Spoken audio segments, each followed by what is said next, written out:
Hello my friends, welcome back to Conan Exiles Age of War Chapter 2. This is just a quick video just to give my honest thoughts and opinions on the Purge, the new Purge that we've had in Age of War. We're now in Chapter 2, we've had this for a little while now. There's been some new things added to it and things changed, as most of you probably now know. And instead of you having to build up a Purge meter, you can now have a treasure coffer that you can fill with gold and silver, etc.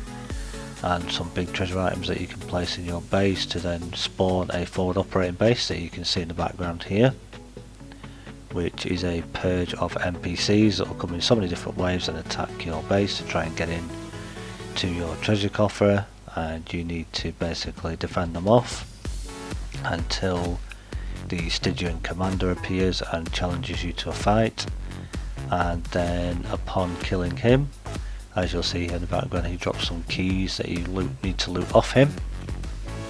So watching what my follower's doing there, seeing how everybody else is getting wiped out. And then as you can see in their little forward operating camp, there are various cages. The number of cages you get will depend on the purge level that you do. This starts from level 1 to level 10, so the higher the purge the more cages you get. And you get the two chests there, one that requires a key and one that doesn't. And as we can see there, I went to one of the cages and opened this particular one. Obviously you can't tell who it is until you bring them out, but as we can see there, it appears to be a fighter, and it's also a named fighter, as we can see. And I thought the name sounded interesting, so I took a look at her stats, and she seemed to come with some pretty decent stats, so we'll see how she levels up and how she goes, so I'll give you my opinion on that. So yeah, from the two chests, as you can see, I've just placed them out into a crate here just to give you an idea.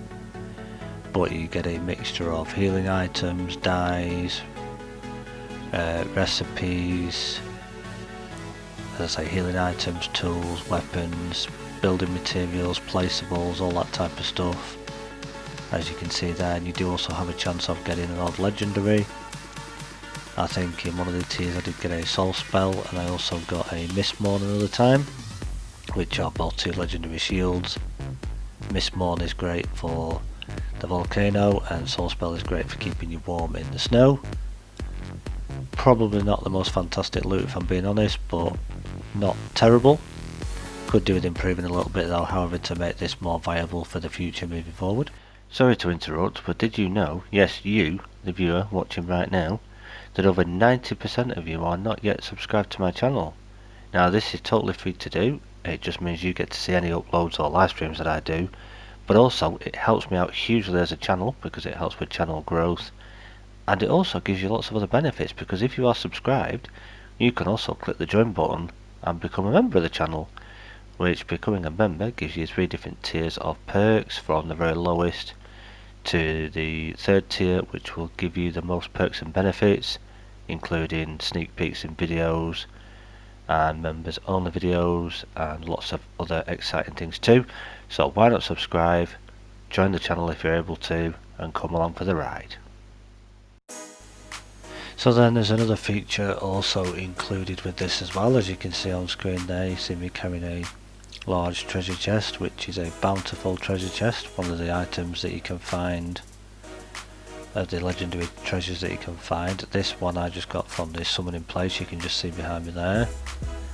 And another feature that came with the latest chapter is when you're carrying one of these, and there's a hidden feature as well, because this wasn't actually in the patch notes anywhere, that when you're carrying one of these, you can be quite easily just minding your own business, wandering back to your base. Now for the purpose of this video I was actually using God mode just so that I could show how this works, and this is on console as well, but obviously this would normally deal you a fair bit of health damage, surprisingly, because it appears that as you're walking along you can feel like you're getting away. Roughly about 2 minutes after you move with this coffer, this is what happens. You get ambushed, and as you can see there's a couple of fighters trying to hit me, and 3 archers over there that are all from the Defari faction, as we've just taken this from a Defari area. So you see that I have to quickly drop the chest and obviously deal with these guys. I am in decent armour as well, so I would have been okay. However, we're just going to take them out and dispose of them. and this will obviously depend on the area that you find the specific piece of loot from. will depend on which of the particular faction or tribe, as they're called in this game, will actually be the people that will attack you. And it doesn't mean to say also that because that's happened just there that it won't happen again.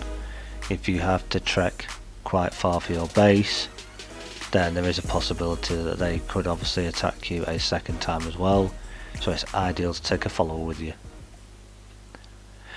So all in all, my honest opinion, do I think the Purge is worth doing? Absolutely. If you've never tried it before, give it a try, but do start at tier 1, because the higher you go with the more thralls you have, the more difficult it gets. Certainly start out with tier 1, try tier 1, tier 2, work your way up gradually, but be prepared as you get to the higher tiers to start losing followers. So for me, my honest opinion is I'm 50-50, I'll do them when I need to do. Otherwise, with the loot and the way it works, unless it changes in the future, to be quite honest with you, I'm still on the fence and 50-50 with this one. Thanks for watching guys, until the next one, bye for now.